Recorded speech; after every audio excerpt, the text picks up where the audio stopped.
pessoal, estamos com mais um episódio da série Pense Digital, e hoje, como modus operandi de pessoas tóxicas que podem nos levar a danos financeiros, materiais e até lesão à própria integridade física, quiçá, se não for ao óbito, eu estou com a filósofa Marcela Gonçalves, que é especializada em relações abusivas. Marcela, muito bem-vinda e adoro ver você na internet. Obrigada, Karina, é um prazer estar aqui. Obrigada pelo convite, pela confiança. E aí? E vamos lá. Pode falar, quem é Marcela?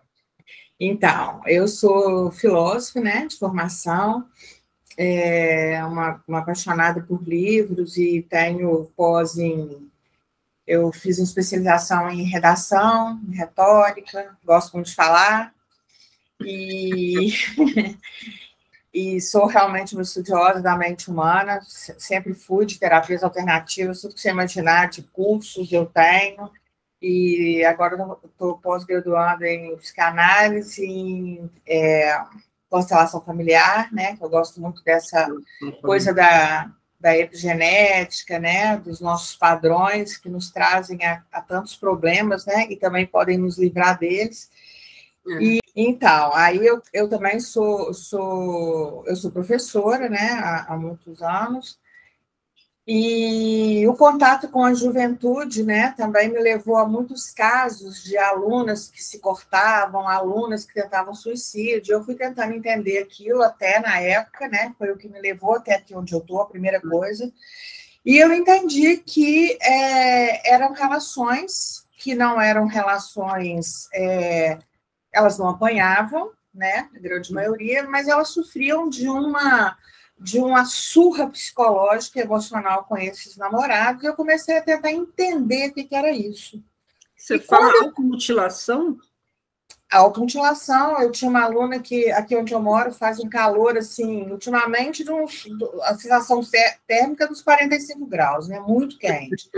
E ela de manga comprida, né, e ela, essa em especial, isso tem uns 10 anos atrás, ou mais, e eu me assustei, comecei a me ater aquilo, né, achar aquilo estranho, e fui ao banheiro, uma hora ela foi ao banheiro dos alunos, eu fui, e conversei com ela, e aí ela me contou, né, ela tinha um namorado que, há 5 anos, que trazia para ela um sofrimento muito grande, né, ele era rico, ela era pobre, e uma série de coisas que ele ficava falando, e se você sair de perto de mim, você não vai conseguir nada, porque você é burro, você não tira nota boa, papá, anos dessa tortura, e ela começou a se mutilar.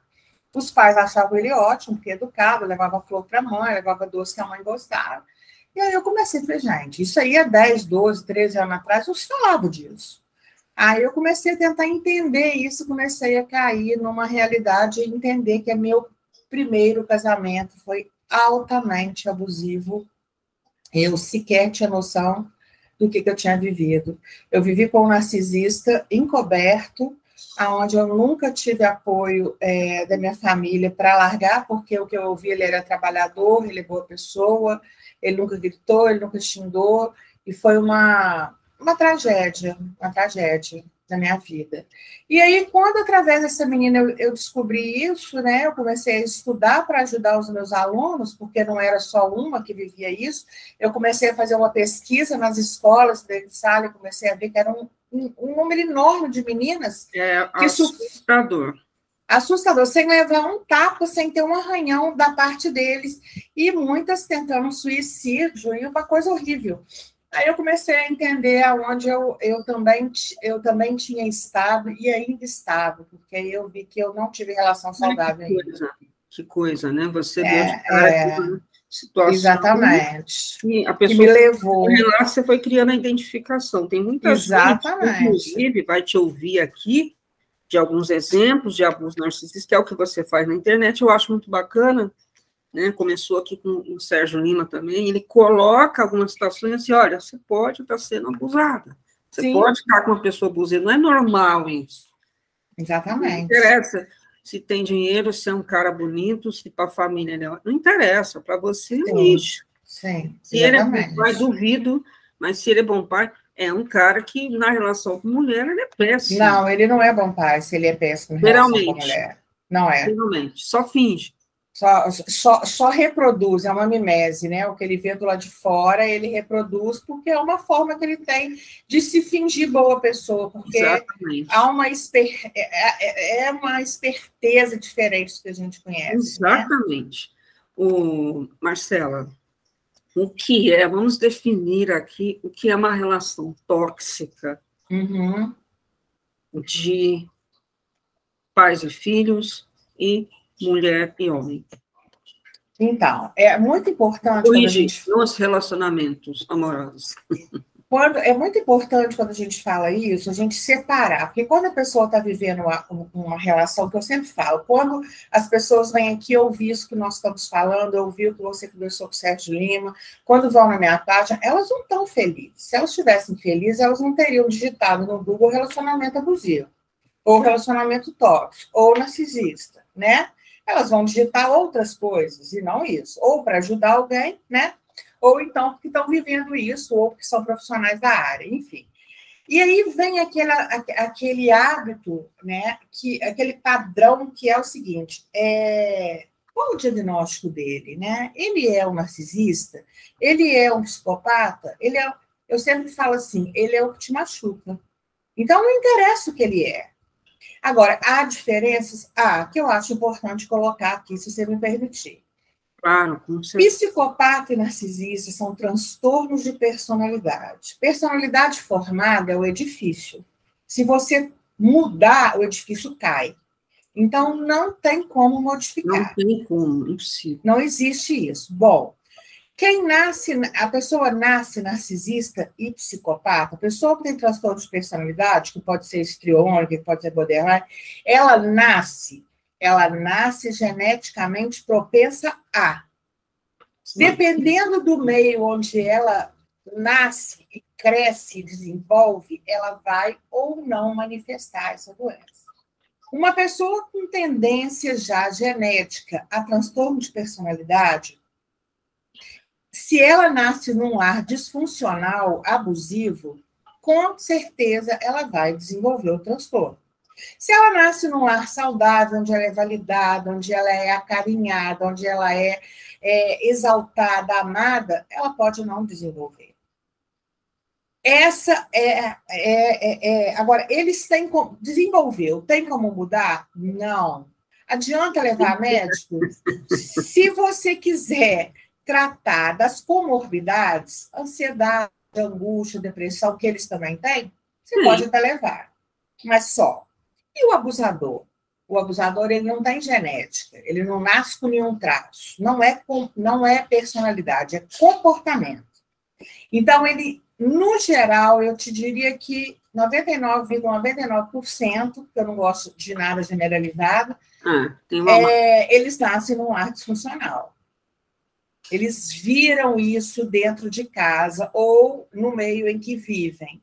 Tá? Que se não é dentro de casa, é no meio em que vive, nasceram dentro de uma religião, dentro de uma seita, qualquer coisa.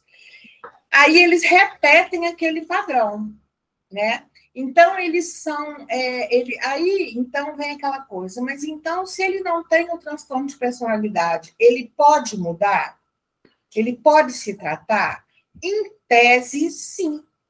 Sim, ele pode ir e fazer uma terapia, tomar um remédio e se controlar. E aí ele vai viver em remissão, como um drogado. Eu sei que eu tenho esse temperamento, mas eu tenho consciência do mal que eu faço, então eu vou controlar.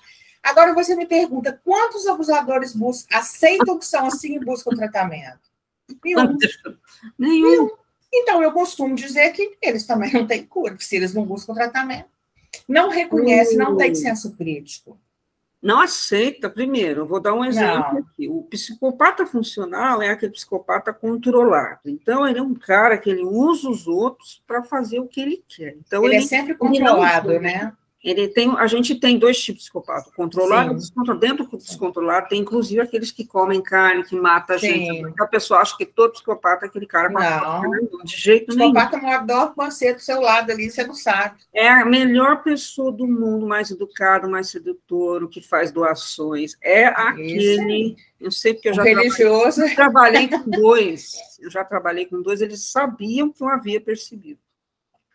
Então, Esse psicopata controlado, eu coloco como funcional, ele traz uma resposta para a sociedade. Tá? E se ele não conseguir matar também ou fazer alguma coisa errada, ele fica na dele, ele espera a oportunidade. Uhum. Ele pode viver a vida inteira sendo frio e falso, sem ir para a cadeia, sem matar ninguém. Tá? Não é diferente de uma pessoa comum. Agora, esse descontrolado, que é o que nós estamos falando aqui, que maltrata, né, tem um comportamento narcisista também, esse é perigoso. Esse psicopata é perigoso, o narcisista também. Geralmente são esses que estão dentro de casa aí nas relações. Sim. Né? Isso. Então, assim, pode falar. E tem uma coisa que é assim, ó, todo psicopata é narcisista. Nem todo narcisista é psicopata. Isso aí é todo psicopata e narcisista são abusadores, mas nem todo abusador é psicopata ou narcisista. Sim. Então, há uma diferença que, em minha opinião, deveria interessar só os profissionais de saúde mental, e não as vítimas. Mas as vítimas ficam procurando, tem cura, eu consigo ajudar, não consegue ajudar, esquece, né? Parte do princípio que se te faz mal, sai fora. Né? É um dos motivos de eu ter feito esse vídeo com você e com mais outros profissionais, o Talvani Moraes, que, assim, o que ele é, o jeito que ele se compõe, se ele vai... É um interesse psiquiátrico, ou da saúde mental, ou da polícia, ou da polícia. Justiça. Sim. Isso não é problema seu. A questão é que esse tipo de gente traz dano. Muito. Então, só tem um caminho. Distância, sim. Zero contato. Sim. Mas ele vai ser um cara à margem da sociedade? Vai. Porque ele não está nem aí para ninguém. Sim. Eu não vou ter contato nunca com o narcisista. Não é isso, você vai. Mas você vai ter que dosar, você vai ter que dar uma olhada numa pessoa que está querendo, vou colocar em uma forma que a pessoa entenda. Está sempre querendo tirar vantagem, está sempre abusando. Então, assim, você tem contato com ele, por exemplo, no emprego, que é comum, não tem por onde você ir. Não tem como. Coloca um limite, mostra para ele onde é o limite. Isso. Coloca as bordas bem definidas, né? Ele vai entender e vai atrás de outro. Então, você está dividindo o abuso dele com outras pessoas. Exatamente. E tem uma outra coisa também que é muito importante separar, que é o seguinte: todos nós temos traços narcísicos. Tem um momento que a gente vai estar egoísta, mais autocentrada, todos temos traços abusivos. Tem momento que você grita, que você faz falta de educação. Isso é do comportamento humano. Uma coisa é você ter traço, outra coisa é você ter um padrão comportamental ou um transtorno de personalidade. Então, há essa diferença, porque agora também virou moda. Todo mundo é narcisista, e isso acaba desmerecendo o que realmente é e precisa de ajuda. Porque lá no Canadá, nos Estados Unidos, em vários países, eles já têm prisão perpétua, eles moram no lugar, eles ficam fora da sociedade, não precisa comer carne humana para fazer esse mal. Sim. Né? Eles passam por aqueles PET scan e eles vão ver um estudo, né? Você sabe disso. O cérebro dele não tem reação a sentimentos, eles não podem ficar no meio social. Eles vão... Geralmente faz o estudo porque a pessoa já chegou lá. E se ela já chegou lá com um crime qualquer. Pelo menos uns 10 anos graves nas costas. Então, é perpétuo, eu sinto muito. Não pode matar, porque a pessoa também, se ela nasceu desse jeito, ela não pediu para ter aquilo, se é questão física, né? Ela é muito refém da condição, mas também não vai viver. Não tem como, prejudicando as pessoas. Que é o que eu falo do pedófilo. Né? O pedófilo é cordilosa e quer vir vítima dele mesmo, mas já foi colocado por 2 psiquiatras aqui no canal, que é um psicopata, e é claro que ele é um psicopata. Eles são psicopatas, com certeza. Você falou aqui de egoísta e traço abusivo. Né? Toda pessoa pode estar num momento que ela fica egoísta e tem traço abusivo. Eu queria falar da forma reativa da pessoa abusada de ser com outra pessoa, que você já percebe que foi abusada. Sim. E que parece narcisista. A gente chama de abuso reativo, né? Que são as pessoas que, para se defenderem de um abuso, elas costumam adotar uma postura abusiva, para se defender. Então, muitas são as pessoas que chegam para mim e falam assim, eu acho que eu sou abusadora, né? Eu acho que eu sou tóxica também. Eu falo, você está. né? Porque você já passou por uma disfunção cognitiva, né? Uma dissonância cognitiva, onde todo mundo que sai de uma relação abusiva, ela está em dissonância, né? Cognitiva. O que ela percebe, ela duvida das suas percepções, duvida do que ela sente, dela, duvida das suas sensações. Então, para se defender, ela agride. Isso é muito comum em filhos de pais abusivos. Né? Eles não podem se defender dentro de casa, porque eles estão submetidos por quem devia cuidar deles abusa, né? E aí, o que eles fazem? Eles vão repetir esse padrão lá fora. E aí, eles vão ser abusivos com outras pessoas. Ou vão ser abusados, aliás, a grande maioria, né? Ou eles vão abusar, porque eles vão... E não quer dizer, se eles passam por uma terapia, um bom tratamento, né? Um bom acompanhamento, eles vão ver que aquilo ali era apenas uma reação ao que viveram, e que, na verdade, eles não têm aquele comportamento.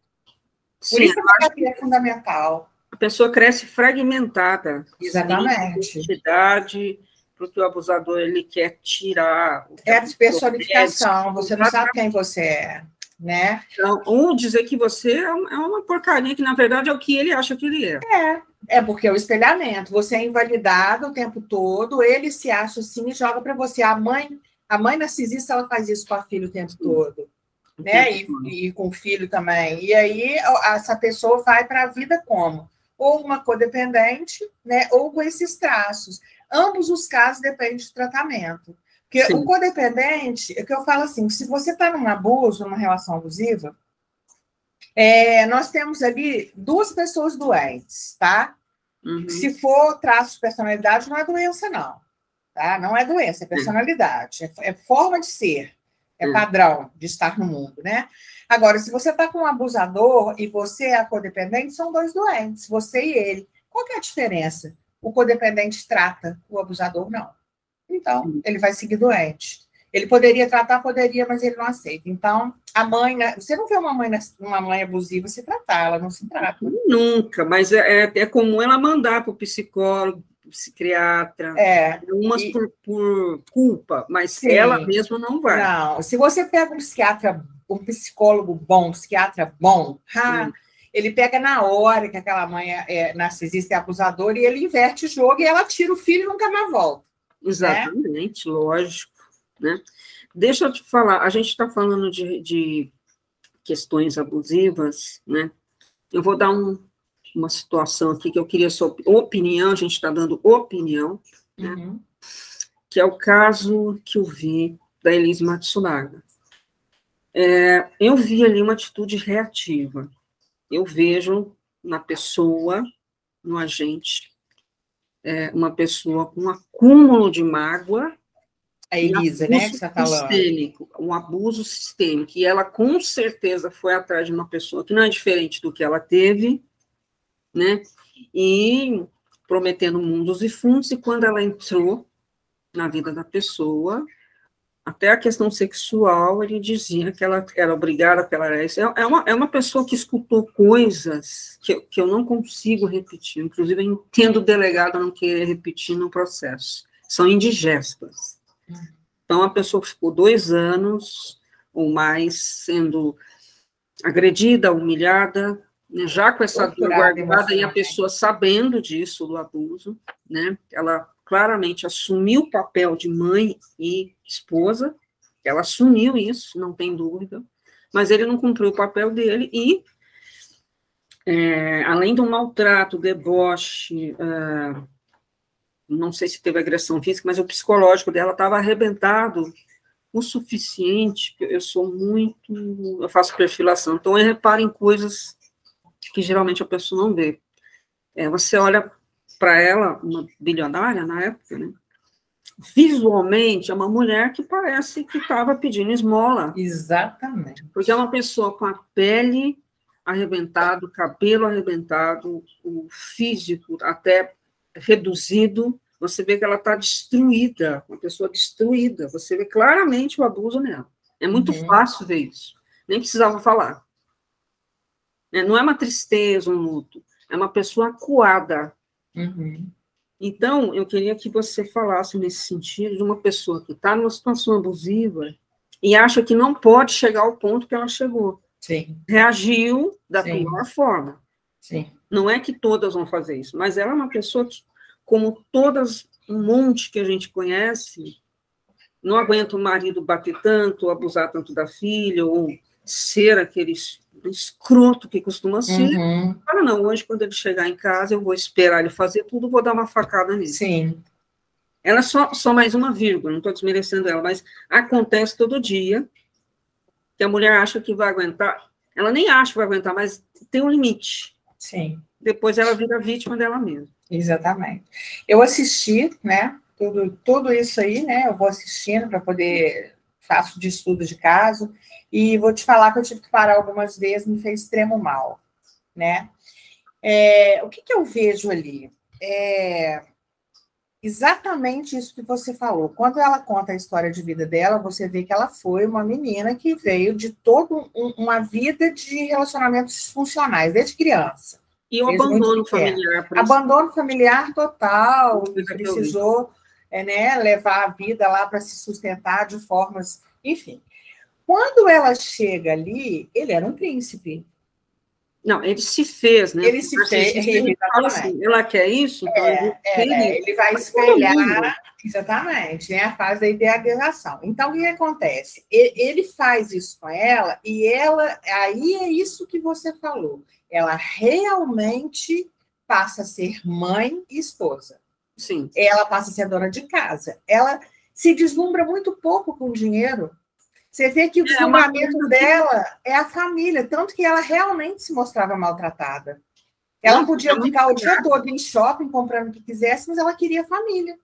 Exatamente. Né? Então, quando ela se viu frustrada por aquilo, aí é que eu vou falar o que eu penso. Aí veio o abuso reativo dela até o momento onde ela começa a se desesperar, porque aí ela começa a gritar, ela começa a socar ele várias vezes, né? Mas aí a gente vê que ali nela existia também alguma coisa biológica, genética, porque aí ela passa ao traço da psicopatia quando ela vai dissecá-lo, né? Como enfermeira que ela era. E aí eu acho, então, que juntou tudo. E aí o que eu digo para você e para os seus telespectadores, se ela tivesse ali tido uma relação boa, ela nunca teria feito jamais nada disso. Tanto que não fez com ninguém, só com ele. Isso se manifestou pela maldade, pela crueza, porque ele era um homem feio, fala a verdade, horroroso. Sim. Né? Começa. Horroroso, né? Parecia uma pessoa, assim, burra, que eu não sei como chegou onde chegou, mas era um cara limitado, ele nunca tinha um assunto bom, nunca tinha nada que desenvolvia, que interessasse uma mulher. Ela, por sua vez, era uma menina que tinha brilho no olho. Ele não. O olhar dele era um olhar opaco, seco. Sim, exatamente. Né? Então... O que a gente vê, eu também depois vou te dar um nome para você entrevistar de uma pessoa que estuda só olhar de psicopata. E aí, então, eu concordo com você a respeito disso. O que desencadeou, houve um desencadeamento do abrupto reativo, como ela já tinha tendência a algo além, ela foi para um transtorno e fez atos de uma psicopatia de uma crueldade muito grande, né? Mas você vê que nessa entrevista dela há sofrimento. Ela não é essa psicopata, ela não tem esse perfil, não é de ficar dura, seca, como se não estivesse sentindo nada. Tem uma dor ali. A área médica e policial, principalmente, eu não vi muito psicopatia nela. A pessoa fria, porque se ela não for fria, ela não corta um corpo, ela não tira um coração, ela vai ver doente toda hora morrendo, ela vai ver gente... Exatamente. Então, ela aprende a ser fria até uma medida. Eu não vejo psicopatia na Elise, porque se ela fosse, ela jamais teria feito isso. Ela teria feito uma outra coisa, articulado... com mais presteza, Uma mulher mais simples que ela faz melhor. Não, vou separar, eu vou não dar sossego para ele. Uma mulher descontrolada. Até porque ela sabia que ela ia ficar rica a vida inteira, ela podia ter usufruído disso. Quer dizer, ela usou foi de uma emoção exacerbada. Exatamente aquilo ali. O psicopata é frio. Ele é frio. Ela pode ter tido um quê narcísico muito grande. O que fez? Desencadeou a ferida narcísica dela. E o que é feminicídio? É a ferida narcísica gritando. O narcisista, ele vai lá, né? Mas tem a emoção, porque o psicopata, ele tem essa frieza. O narcisista, encoberto, jamais ia fazer isso. Ou se fizesse, faria de uma forma diferente. Né? Tipo, fazer em casa, agora eu tenho que picar o corpo para tirar. É uma coisa que não foi pensada. Então, mas você vê que ela fez na base do ódio, vamos colocar assim. Tudo foi na base do ódio, né? Então, não combina com a psicopatia, realmente. E nós temos um caso na mídia aí que eu vou te falar que não vai acabar bem, não. Que é da Andressa Urach. Não sei se você chegou a ver. Ela foi uma Miss alguma coisa. Eu sei que ela só chegou... Miss Bumbum. Ela só chegou na minha mão pelo problema com o marido. Algumas meninas mandaram.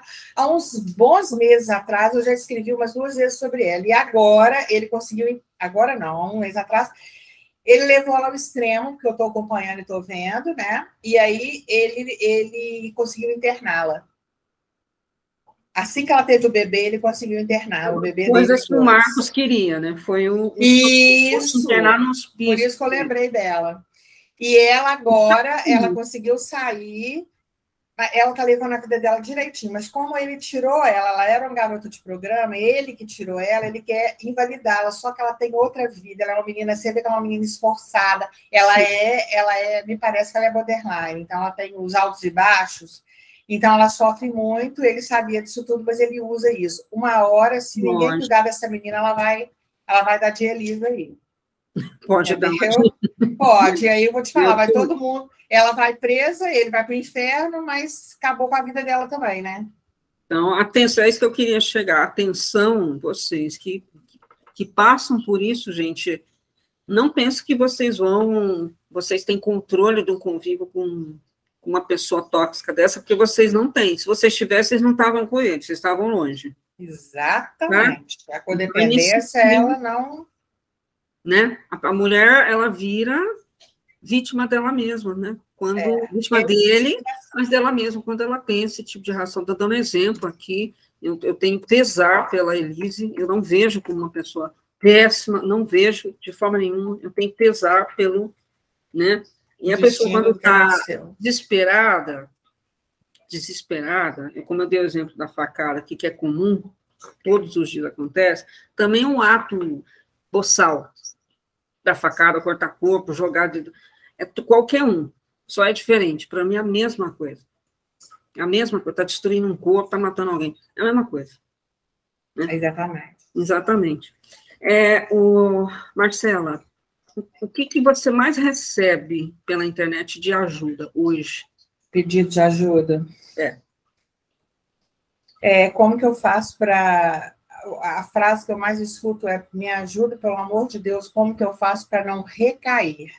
Que a maioria agora, com muita informação, já entende e sai, mas volta para o ciclo do abuso.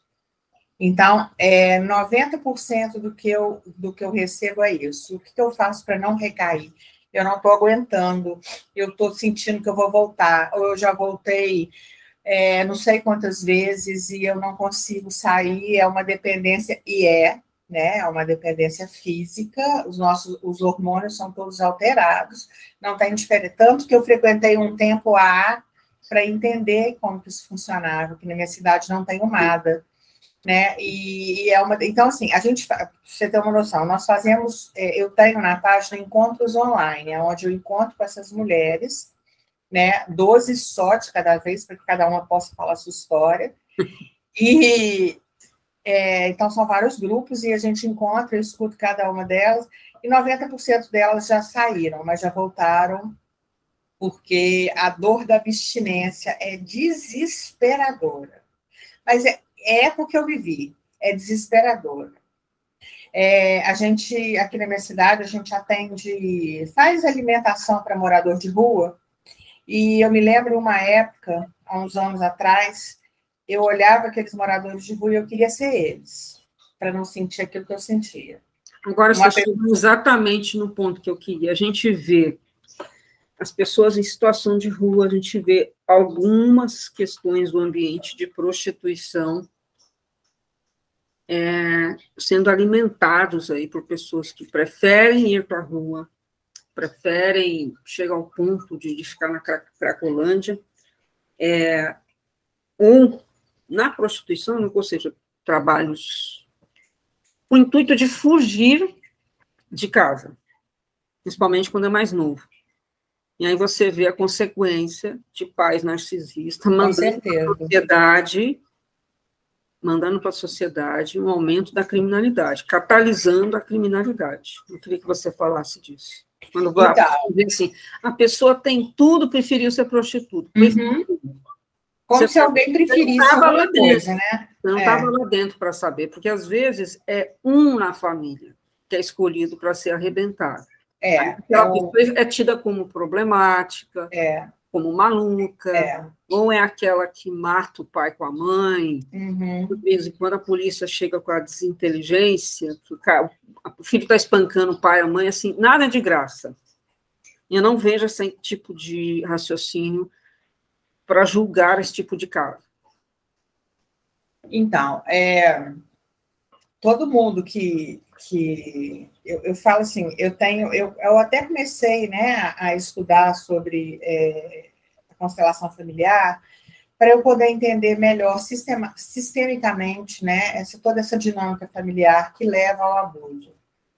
E eu consegui aprender, Bert Helling, que é o fundador, ele tem muita coisa nele que eu não gosto, mas em tudo que eu faço na minha vida, eu costumo ver, ninguém é perfeito, eu tiro o que eu gosto e deixo ali o que eu não gosto. Ele fala de uma coisa que eu acho fundamental, que é o seguinte: ninguém nasce sem ser num lugar. Então, se eu estou aqui, eu devo a minha vida ao meu pai e minha mãe, todos nós devemos. Então, assim, eu agradeço a minha vida, tá? Eu te coloco dentro dela, porque você faz parte dela, se não fosse você, eu não estaria aqui.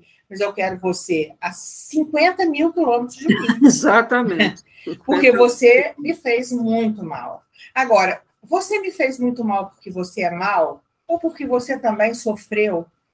Isso não é um problema da vítima. Se a vítima ficar buscando isso, ela vai se revitimizar e vai passar a vida ali. Pior, vai justificar o abuso que ela sofreu. Exatamente. Mas porque minha mãe sofreu da minha avó, então ela está fazendo comigo. Não. Ok, te perdoo, te liberto, mas fica para lá. Porque eu não quero repetir o padrão da minha mãe com os meus filhos. Então, eu estou buscando um outro caminho. Todo mundo que é vítima de abuso, tem essa codependência, ou toda pessoa que é abusiva, porque existem esses dois caminhos. Ou ela vai ser abusiva, ou ela vai ser codependente. Quem sai desse lar aí de mãe narcisista, pai narcisista.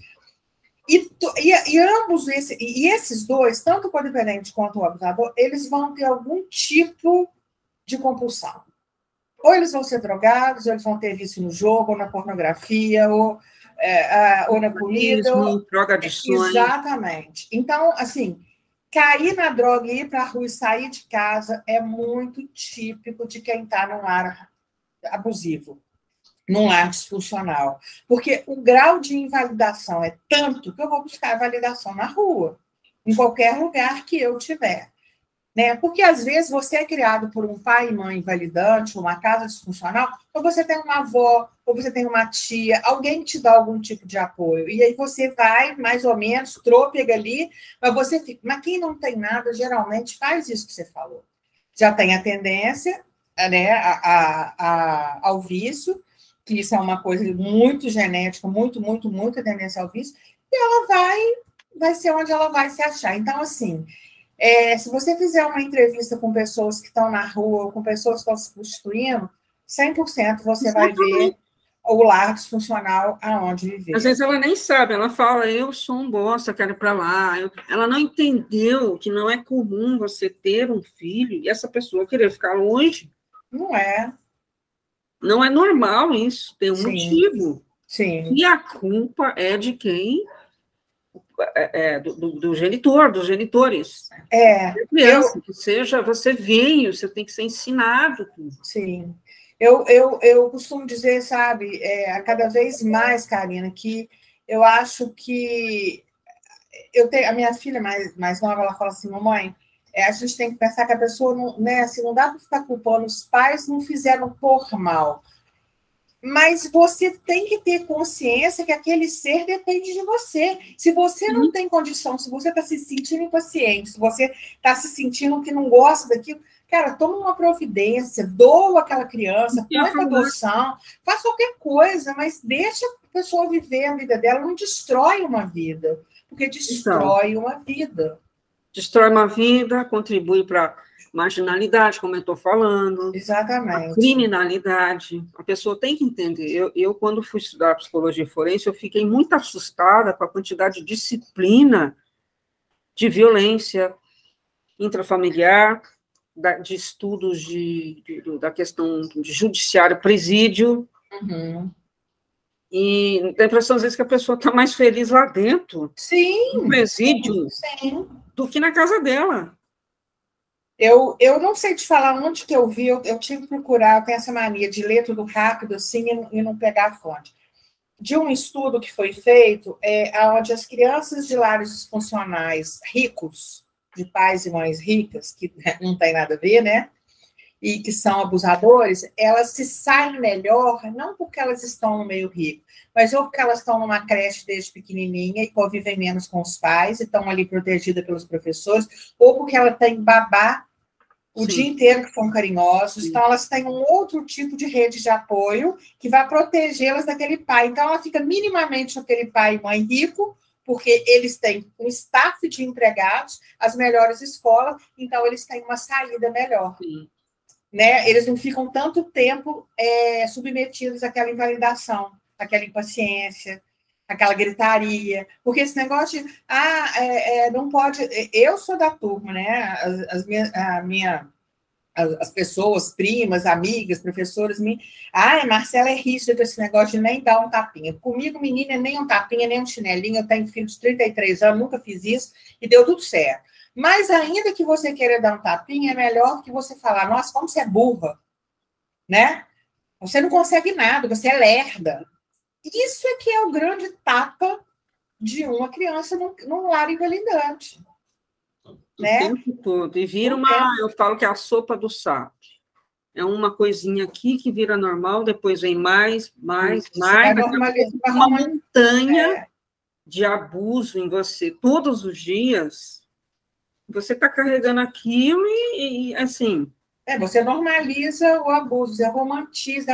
Pai é assim mesmo. Não é assim mesmo. Não é. Louco é assim mesmo. Tá? Louco é assim, Porque eles têm inveja, né, Karina? Eles têm inveja dos próprios filhos. Eu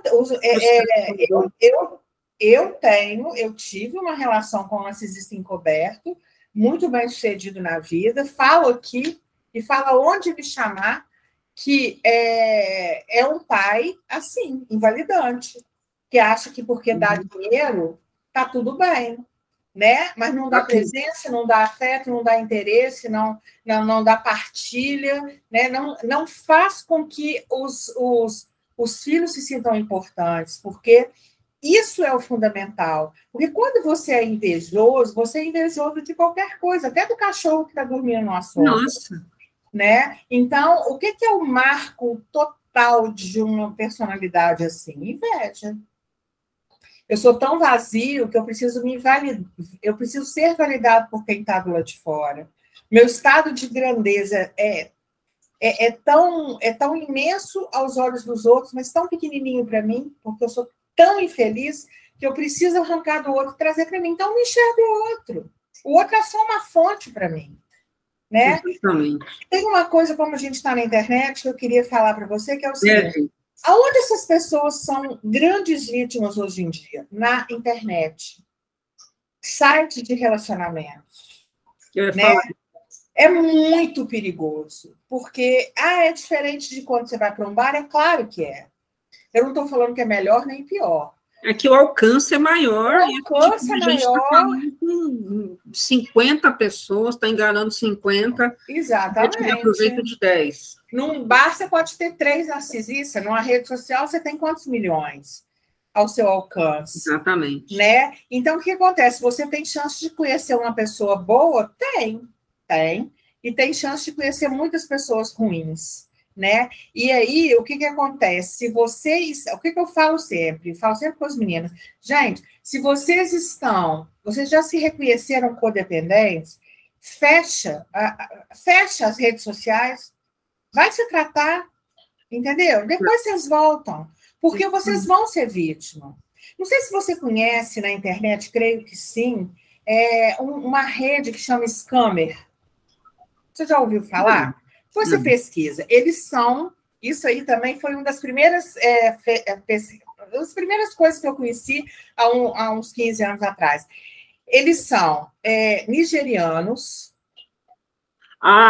Já ouviu, né? Então, eles ficam atrás daquele computador, aqueles homens nojentos por lordes, com voz lindas, fotos maravilhosas. Cara, eu conheci uma menina, eu conheci a irmã de uma menina que se suicidou, porque ela deu tudo que ela tinha para o cara, tudo. Porque, cara, o que Freud falava? A mulher é auditiva, ela gosta de ouvir. E não presta atenção na atitude. Fala assim, liga essa câmera que eu quero te ver. Ah, mas aqui onde eu estou, estão todos embarcados, né? Eu estou embarcado, não consigo ver. Desliga, bloqueia.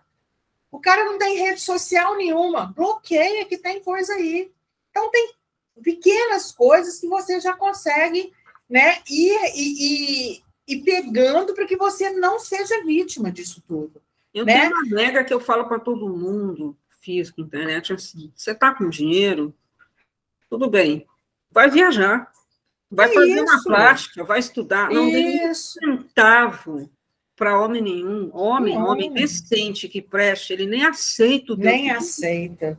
Não é essa coisa de, não, eu não vou aceitar, mas você, igual louca, quer enfiar a goela abaixo dele para ser aceito.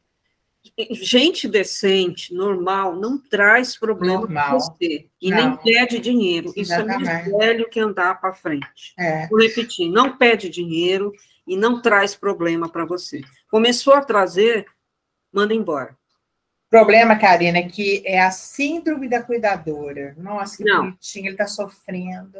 Eu que vou ajudá-lo. Oh, gente, pelo amor de Deus, vai ajudar o seu filho, vai ajudar o morador de rua, vai ajudar a macho, você, olha para você. Cuida de você. Vai lá, faz um spa, vai para a praia, vai fazer... Não sei. Agora você está conversando, a pessoa começa a conversar na internet. Ah, porque eu tive uma infância assim, eu tive... Deleta, já aperta a internet e apaga. Porque você tem que...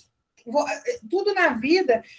Gente, a gente está aí sabendo que a genética ela é pouco perto do contexto que você... O que você atrai, entendeu? A epigenética fala o quê? Você pode mudar até o seu estado de saúde, dependendo do meio que você está convivendo. Então, não queira um problema, né? A vida já traz algumas coisas inerentes que você não tem como tirar, o que você vai trazer mais.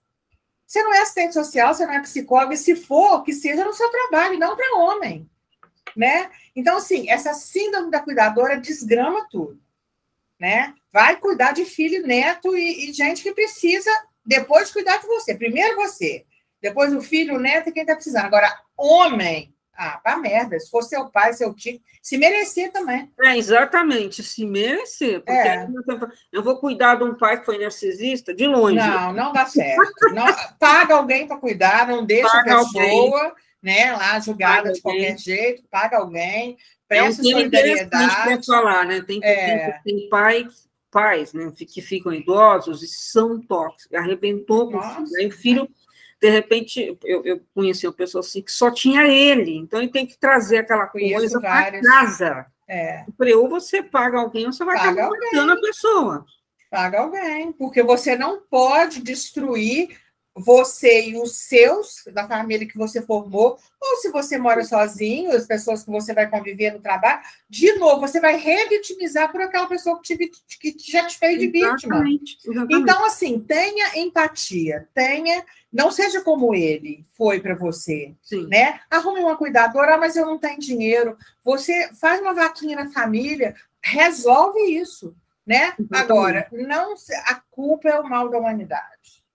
E todo mundo, manipulador, usa a culpa, a condição de idoso, de doente, de pai. Exatamente. E eles pioram muito com a idade, tá? O narcisista piora muito com a idade, Nossa. porque ele não aceita ficar velho, ele vai ter inveja do filho que tem a juventude que ele não tem, né? Que tem as novas possibilidades que ele já não tem, porque é inerente da idade. Então, ele vai culpar, ele vai manipular, ele vai se fazer de coitado, e a pessoa que tem empatia, se não se cuidar, cai. Exatamente. Você tem mais quantos minutos aí? Ou não tem?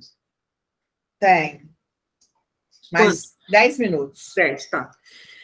Sobre o crime financeiro, o que você está recebendo hoje na internet, que você fala, não toda, igual eu falo agora aquele chilique que você dá de vez em quando, chilique assim, eu não acredito que você fez isso. Gente, eu fico indignada. Tem que falar com a pessoa mesmo, é desse jeito. Por isso que eu te escolhi, porque você dá bem no coração ali, você dá bem um soco, assim, para ver se acorda, assim, entendeu? Porque, assim, eu tenho muita, eu acolho muito, eu tenho muita empatia por essa dificuldade de sair, porque eu vivi. Por isso que eu falo, assim, uma coisa é você falar sobre o abuso. A psicóloga vai lá e fala sobre o abuso. Uma coisa é você falar eu falo eu estive nele, né? Então, eu tenho essa empatia, eu entendo essa demora. O que eu não consigo entender é a falta de comprometimento em querer descobrir e sair. Ainda que demore um século, você está se comprometendo em buscar.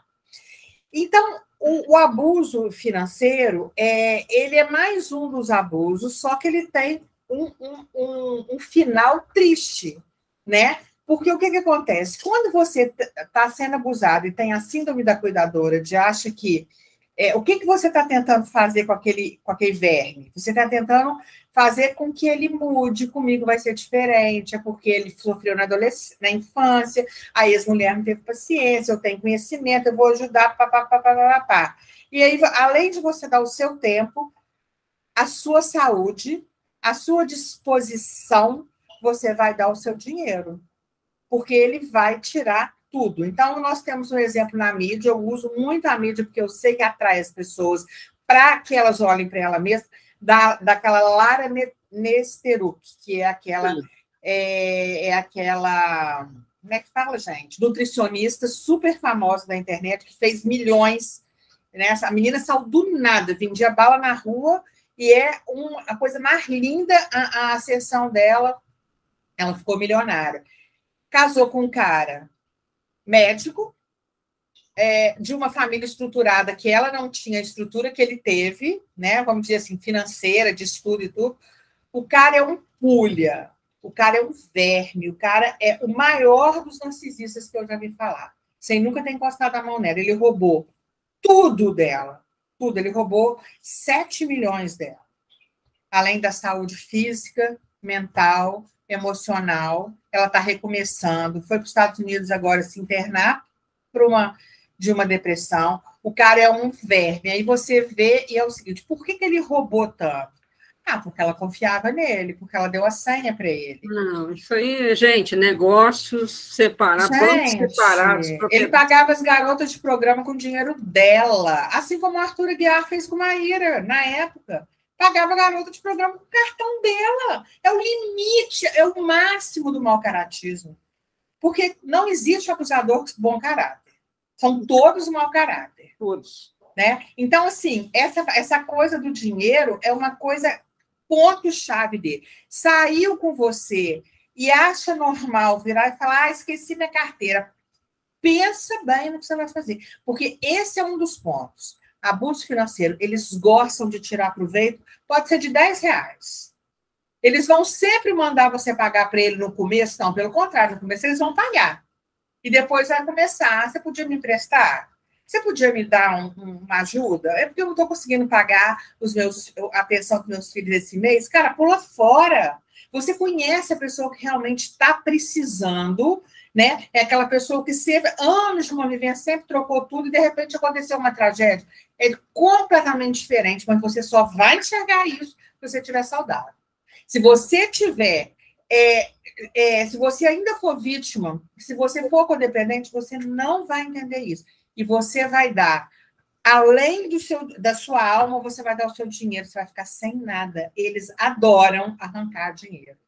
Gente, arrancam tudo. É um carro que te deu de presente, mas estava no nome dele, aí quando você separou, ele quer o carro. É a joia que some porque ele pegou a joia e deu para a outra, porque eles têm sempre outra.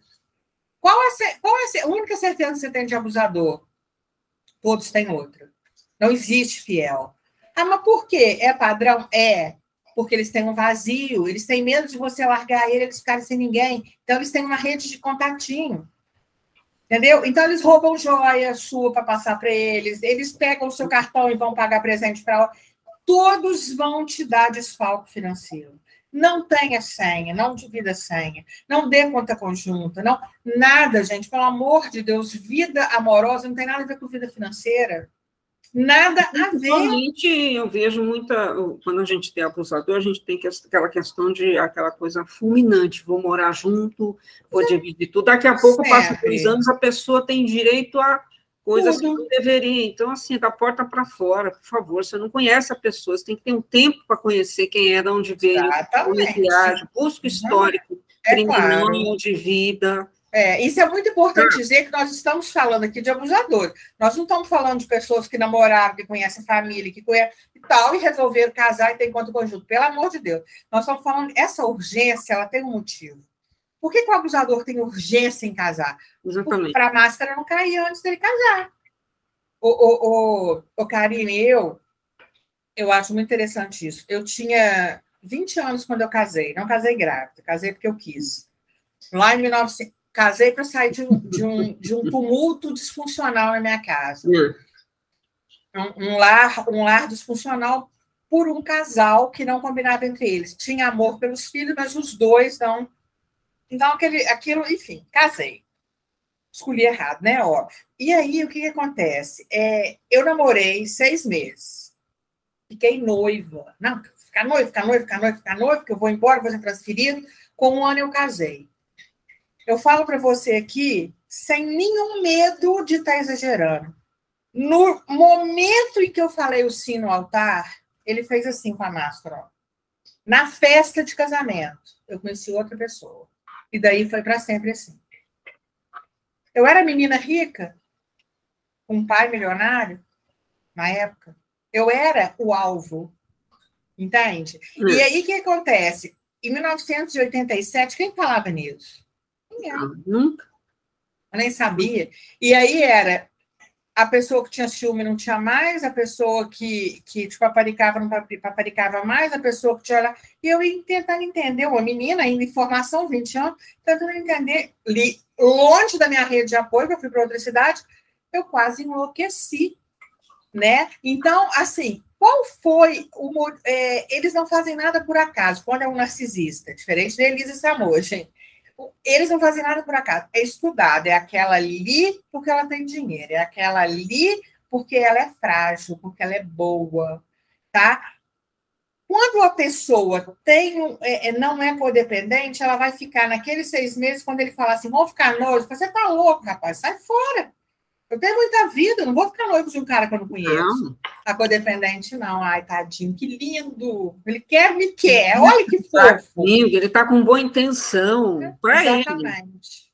Exatamente. Então, assim, o que a gente tem que entender é que tem muitas evidências. Muitas evidências. Pessoa chegou contando problema, é uma evidência. Pessoa chegou na rapidez de querer casar, é evidente. A pessoa chegou e gosta das mesmas coisas que você, está no espelhamento, já estudou você, sim, gosta do mesmo cantor, gosta do mesmo baile, gosta da mesma roupa, gosta do mesmo livro.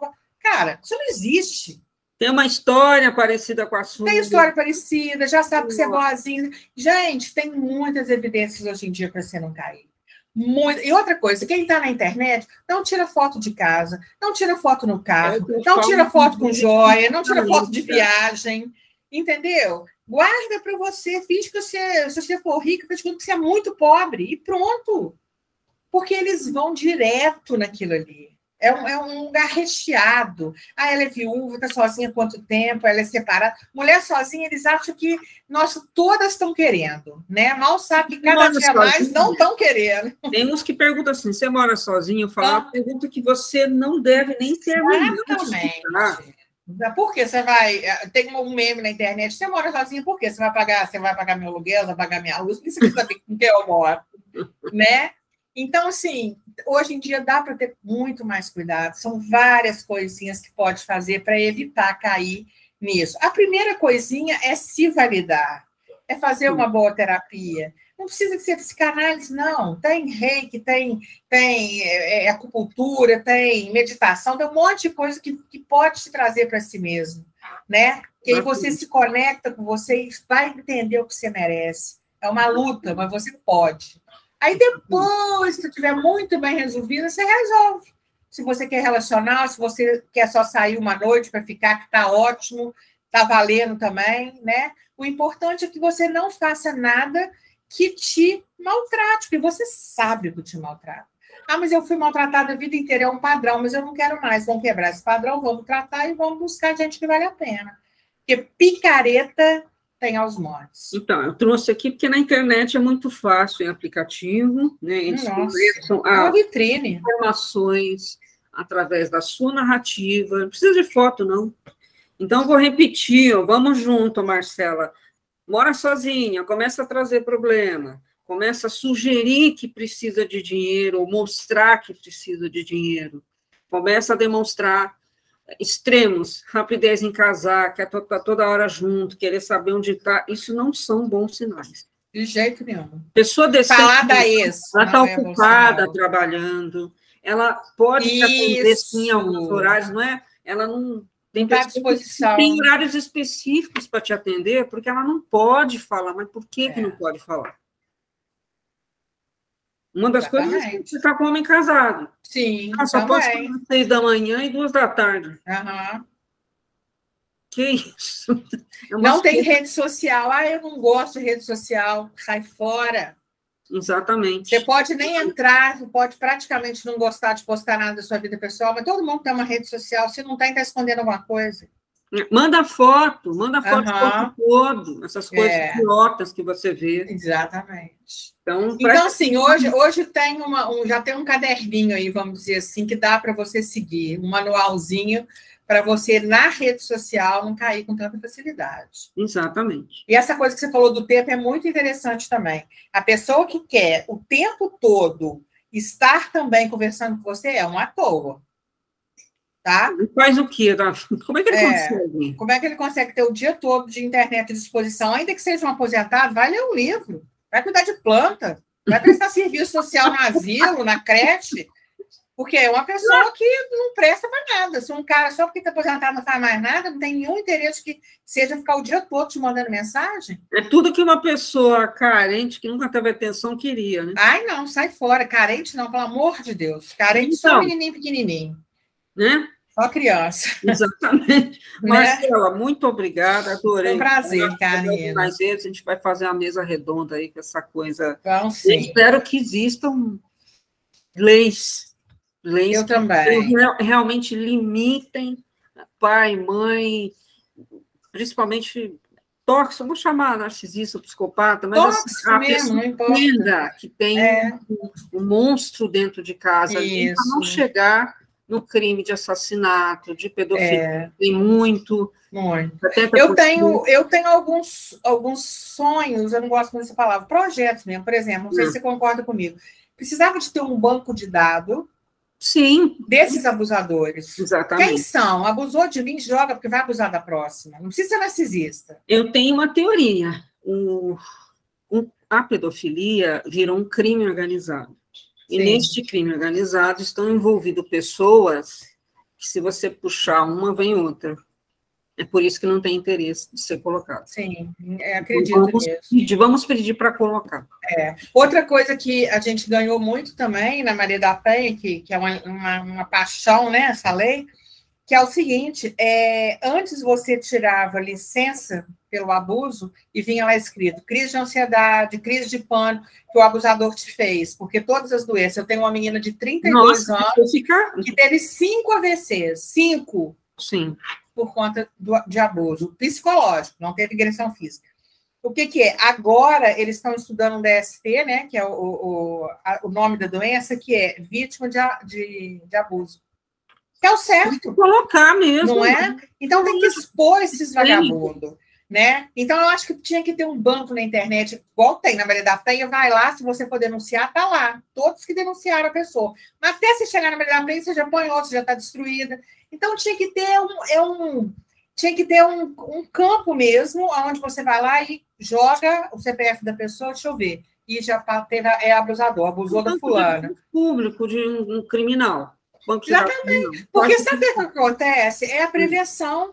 É a prevenção que vai diminuir o crime, do feminicídio, principalmente. Então, você não vê isso no aplicativo. O aplicativo, ele puxa histórico criminal de quem está lá para ver se é pedofílico, se já esteve envolvido com tráfico humano. Não. Porque não tem interesses. Exatamente. A gente está falando da casa de bilhões do tráfico humano, que tem a ver com pedofilia também, na exploração sexual. Exatamente. A gente tem que dar um reset nessa humanidade e começar de novo, porque... Tem. E aí as pessoas perguntam assim, e aí, mas tem alguém bom então? E eu respondo assim, eu sei que eu sou boa, eu sei que a Karine também é. Tem algum par no mundo que é também. Eu estou a fim de procurar, se surgir aí do nada, tá tudo certo. Mas é pouco, eu acho que tá raro. Eu sempre falo, Marcela, vou encerrar aqui, dizendo assim, um psicopata, a pessoa manipuladora, ele já age sabendo que você vai agir com decência e cautela. Então, você não pode agir com ele do jeito que você acha que deve tratar um ser humano. Você tem que tratar ele da forma que ele merece. Sim.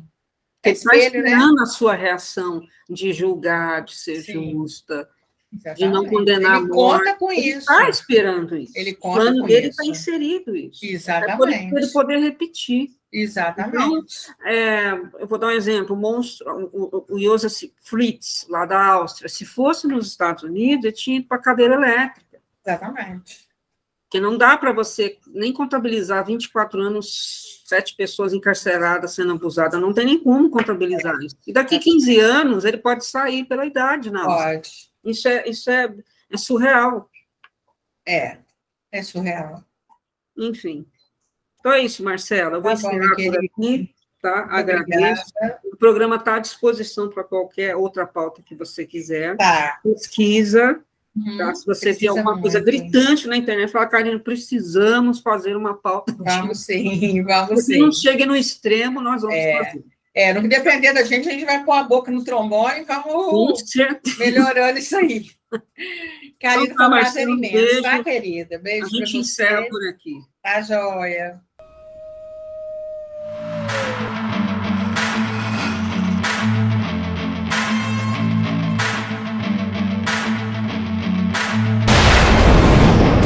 Canal Wolf. Inteligência e Forense.